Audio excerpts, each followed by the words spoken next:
Esat sveicināti Latraps mācās 5. epizodē. Šodien tēma par lauku pupām, par pupu sēgrauzi. Lauku pupas kļūst arvien nozīmīgāks kultūraugs mūsu augu maiņās, bet te pašā laikā to audzēšanā arvien lielāki izaicinājumi. Un pēc Latraps datiem jau 65% no produkcijas, diemžēl, mums iet lobarībā. Un bieži vien to nosaka šo te kaitēkļu bojājumu. Kā tos kaitēkļi ieraudzīt, kā viņu atrast, kā ar viņu cīnīties, to mēs šodien laukā apskatīsim. Dodamies! Esam pie lauku pupa lauka. Mūs gaida Laura un Zane. Mēs atradīsim kopīgi pupu sēgrauzi lauku, paskatīsimies, kā viņi ierobežo. Un padiskutēsim, kā viņi cīnīties. Ejam pie.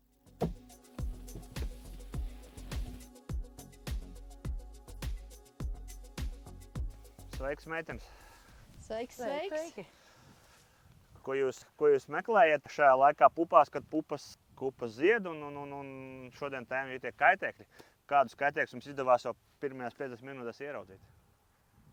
Ieraudzījām zirņu svīdrainos smecerniekus, kas vēl joprojām ir aktīvi, kaut gan būtisku bojājumu viņi izdara pavasarī tik līdz pupas sāk dīgt. Un jāskatās, ir tas bojājuma apjoms, vai ir jāsmidzina pret viņu vai nav jāsmidzina insekticīds. Jo, ja ir 5 līdz 10% bojātās lapas, tas nozīmē, ka tas jau ir signāls, ka mazai pupai nebūs tik ļoti liels spēks augt, ja viņš vairāk turpinās bojāt. Ja, bet vai izdevās, Zane, ieraudzīt, tev ir liela pieredze iepriekš savā karjerā kaitēkļus meklēt vai ne pa laukiem, vai izdevās atrast pupu sēgrauzi, kurš patiesībā ir tas aktīvais laiks, kad ar viņu būtu jācīnās šajā laikā, vai tev izdevās atrast? Diemžēl nē, bet par cik ir vējains, tas nav nekāds noslēpums, ka viņu mēs nevarētu atrast. Bet es domāju, ka mēs viņu atradīsim, jo viņš kaut kur slēpjas un viņam šeit ir jābūt. Integrētās auga audzēšanas, auga aizsardzības pieeja ir patiesībā tos kaitēkļus ieraudzīt un atrast. Un tikai tad veikt šīs auga aizsardzības darbības. Šodien ir, manuprāt, mums tāds izaicinošs laiks ir apmācies un vējains un pavēss. Mēs esam nedaudz kurtkās. Tas nozīmē, ka kaitēklis, ko viņš dara šādā laikā? Viņam arī augsts, viņš arī slēpjas. Bet tas nozīmē, ka ja mēs tā kā, esam zemnieku kurpēs, tad kā viņu atrast arī šādā laikā, lai konstatētu, izdomāt tuvākās dienās, vai vajag auga aizsardzības pasākumus veikt vai ne? Vai var parādīt, kas ir jāņem vērā, lai sāktu kaitēkli meklēt, ieraudzīt? Kaitēkli viņu konstatēt un atrast ir diezgan viegli, ja ir labi laika apstākļi un ir saulains un viņš nemaz neslēpjās un viņu dienas gaišajā laikā ir ļoti vienkārši to atrast. Bet, kā jau Janīna teica, tas ir diezgan šogad, diena šodien ir tāda, ka viņš negrib mums parādīties, tad vislabāk ir un zemniekam visvienkāršākais būtu izlikt lamatiņas, kur viņš uzķertos, vai līmes vairociņus, vai šos ķeram traukus, kur ir piepildīta ar ūdeni, un tad visu laiku viņu sekot līdz viņa atrašanai. Es zinu, tā ir superīga Zane atbilde, bet es esmu vidējais lauksanieks, man nav ne lamatiņas, ne trauciņi, bet kur man, Laura, kur viņu man meklēt? Viņš ir pa zemi slēpjās, viņš pa ziedos sēž vai kaut kādos slēpjās? Pirmkārt, es zemniekam ieteiktu iet veikt monitoringu saulainā laikā, jo tad viņš viņu labāk ieraudzīs un viņam būs jau pašam priekšstats, kad šis kaitēklis ir vai nav sējumā. Un otrs ir, ja viņš iet un skatās sēgrauzi, viņam ir jāiet tā, lai ēna krīt uz aizmuguri, jo viņš ir ļoti tramīgs. Un tiklīdz viņš ieraudzīs tavu ēnu, viņš sarausies, nokritīs, un tu atkal viņu neieraudzīs. Šis labs būtisks nezināja par ēnu, jā. Jā, un otrs, pieaugušie tēviņi parādās jau pirms pupu ziedēšanas. Un viņus jau tad var ieraudzīt. Mātītes parādās bišķi vēlāk, tad, kad pupas jau sāk ziedēt, un tad arī viņus var iet un skatīt.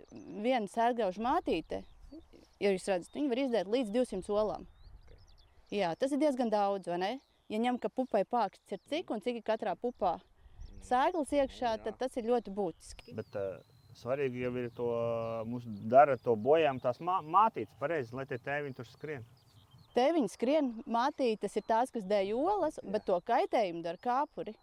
Tie, kas graužās iekšā pākstīs, un tepat arī var redzēt, kur jau ir jau oliņas, jau uz pašas mazas pākstiņas jau ir.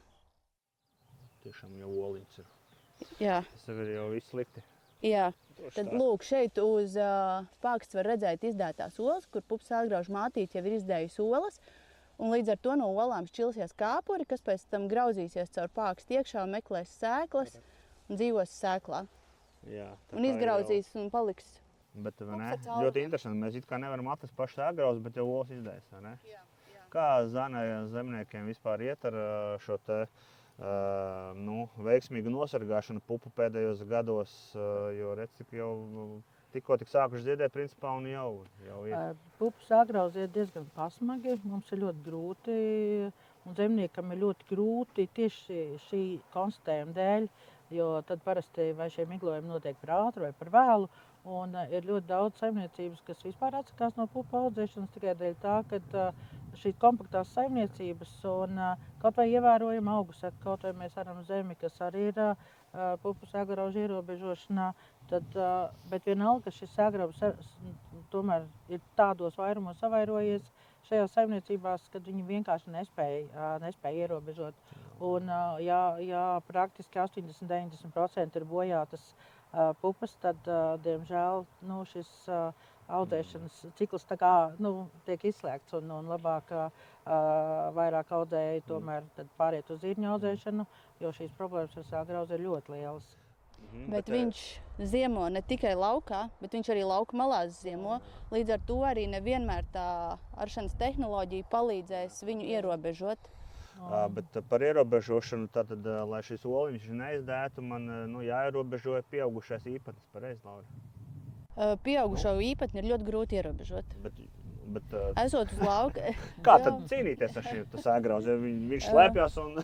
Kad pirmām pākstīm ir 2 centimetri, jā, un mēs redzam, ka tās olas ir, tas jau ir signāls, ka vajadzētu veikt apstrādi. Jā, jo pirmo smidzinājumu droši vien, ka vajadzētu veikt ar sistēmas iedarbības insekticīdu, lai šķiļoties un graužoties iekšā, šīs pupas tiek pasargātas.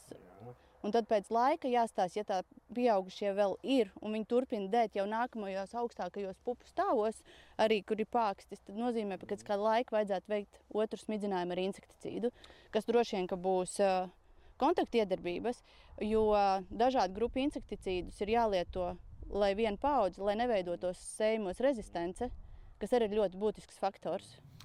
Parāda, Zane, kā pupas zied sākas ziedēt no apakšas, no augšas, un Laura pieminēja stāvus. Pupām ir stāvi, varbūt mēs varam paņemt, izraut kādu ārā augu un pastāstīt, ka pupa zied pa stāviem. Kas ir stāvi 1, 2, 3, un cik stāvi vispār pupām ir? Jā, pupām ir 3 stāvi. Jā. 3 stāvi. Jā, un sāk ziedēt protams, no apakšas un tad uz augšu, un pupa zied pietiekami ilgi, jo veģetācija pupa ir apmēram, sāk liegavēja apmēram 90 līdz 100 dienām.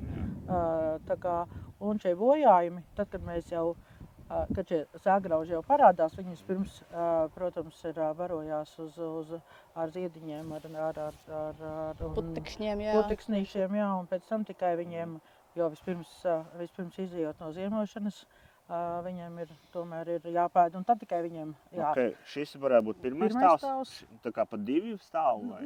Grūti pateikt, jo tas ir arī atkarīgs no tā, kādi ir laikapstākļi. Ja zied brangi labi, tad viņi būs arī, mūsu augumā. Pirmais stāvs jau pirmie noziedējuši, pirmās pākstīņas, pirmās. Un tad izveidos arī pirmās pākstīņas un oliņas, jā. Tad būs otrais, un tad nobeigsies ar 3. Jā.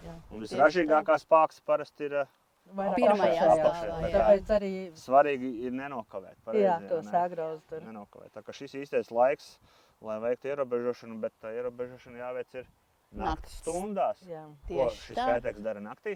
Slēpjās. Vairāk slēpjās? Vairāk slēpjās, jā. Tāpēc ir pa tām pākstīm trāpīt to sistēmas iedarbības, lai būtu pasargāts no tā kāpura grauzuma. Saprotu. Jā, jo tas kāpurs, kamēr viņš būs oliņa, pēc tam viņš izšķilsies, un tad viņš tikai grauzīsies iekšā. Mēs te runājam par to sēgrauzi pirmo stāvu, ko viņš bojā, bet mēs varam kopīgi atrast, kur viņu meklēt, kur viņš parasti slēpjās. Varbūt var parādīt, zemnieks gribēs pēc šīs sižeta iziet, apskatīties, iesakiet ēna, tā nedrīkst būt ēna, jā. Tad vajag iesaistīt droši vien klusu laukā, nomierināties, apsēsties šādā augstumā vai pietiek šāda, vai kā man labāk? Nē, pietiek, ja tu ej un skaties un saulainā laikā, viņi jau te arī būs. Viņš parasti būs augšpusē. Jā, tieši tā.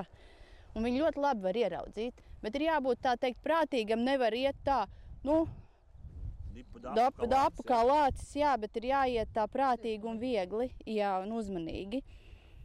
Jo viņu vispār konstatēt lauku, ieraudzīt var ļoti labi, jā. Bet kā signāls arī ir tās olas uz pirmajām mazajām pākstiņām, kā mēs redzam, knapi jau ir. Jā, tiešām 2-3 cm pākstiņi var olas ir. Jā, pat mazāk vēl. Jā. Un tai pašā laikā ejot un skatoties sēgraužus, ir jāpievērš uzmanības arī laputīm, jo šajā laikā arī uz pupām parādās laputis, un kuras tad var apvienot šo ierobežošanu gan vienu, gan otru kaitēkli. Saprot, tā ir. Bet ir mārītes. Jā. Zane, cik bieži būtu uz tā lauka jāuzkāp? Tāda kaitēkļus ierobežojot, tā kā strauji ziedi, strauji silts ir. Cik tu iesaki tajās kritiskajās brīžos, kad kaitēklis tieši visaktīvākais, cik bieži vajadzētu mums tā lauka nākt un to dinamiku vērot? Es zinu, ka zemnieks ir tāda slinka būtne, un parasti viņam ir jo retāk, jo labāk, bet, diemžēl, šajā laikā tas tā nebūtu pareizi darīt. No tad viedokļa, lai ātrāk viņu atrastu un konstatētu, jo tas būtu pareizi, vajadzētu vismaz pa kādām dienām, 3. Bet parasti vismaz nedēļā reizi obligāti atbraukt un apskatīties šo lauku. Ja? Jo ir grūti piespiest sevi, kad vajag laukus apskatīt katru nedēļu un uziet uz visiem un konstatēt, kas tur ir un kas tur nav. Un tad pieņemt lēmumu, vai kaut kas ir jādara vai nav jādara. Kā kaitēkļiem vēlams iet lauka vidū, vai ko es iesakiet, vai pietiek, ka pirmās tehnoloģiskās lietas aiziet? Praktiski visvairāk sastopami lauka malās tomēr šie kaitēkļi, jā, jo tāpatās viņi ne tikai šajos sēkas materiālos, bet arī lauka malēs, kā Janīna teica, jā, augsnes virskārtā pārziemo un arī no lauka malām viņi vairāk tomēr invadē šo lauku. Tā kā tas nav tā, Oskar, ka būtu jāaiziet visu laukus krustām šķērsām. Man kā zinātniekam patīk tomēr, ka lauks pa diagonāli plus mīnus tiek paiets dziļāk iekšā laukā, lai saprastu to būtību. Jo reizēm ir tā, tas attiecībā varbūt ne uz sērgrauzi, bet piemēram uz lapatīm. Ja viņš ir pa lauku malu un lauku vidū nav, varbūt, ka var izsmidzināt tikai lauku malas un viņš nesavairojās vairāk. Tāpēc jānāk katru nedēļu uz savu lauku ir jāuzkāp. Tas ir izaicinājums. Šodien ir nedēļa, atnākam uz lauku, olas ir, ka pieaugušais nav, bet nav, es gribu šodien viņu atrast un mēģinam atrast viņu. Mēģinam atrast? Meklējam.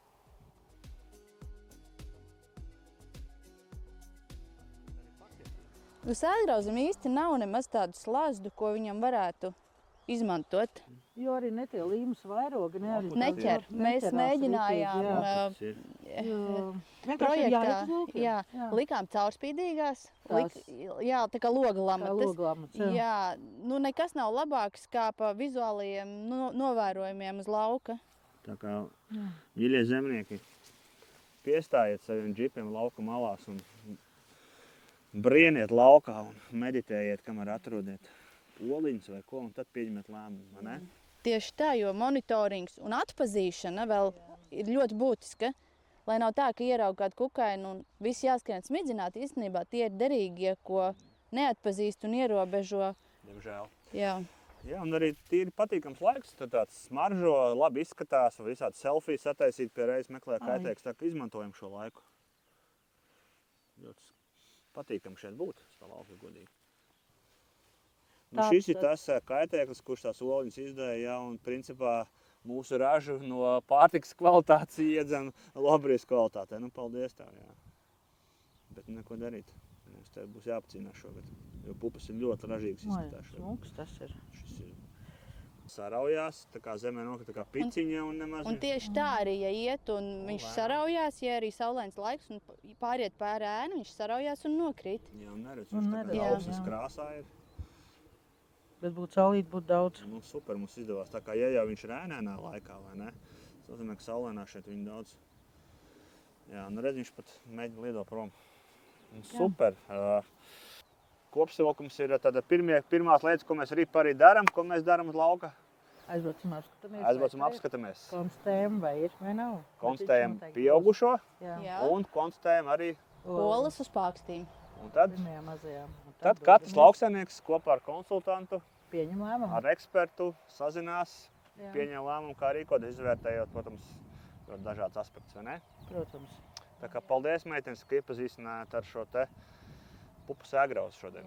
Un atceramies nakts laikā No 10 Smidzināšana līdz esmu 5. aputeksnētāji. Lai jums arī mums pašiem ir aputeksnētāji, ar ko mēs pēc tam varam turpināt sadarboties, jo tas ir ļoti būtiski.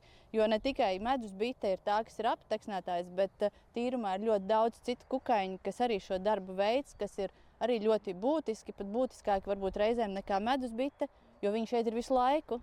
Bites reizēm atved pie dravas, pie lauka dravu un aizved. Bet tas, kas ir dabā, tas ir jāsaudzē. Un šis nav tas kaitēklis, kurš ir jāierobežo profilaktiski. Kaitēklis Latvijā ierobežo vispār tikai kaitēkļiem parādoties. Tā Jā, ir rakstīts, jā. ne? Un tā arī, Jā. pie tā arī turēsimies, tātad, lai to izdarītu, tātad brienam savās pupās un meklējam pupu sēgrauzi. Jā.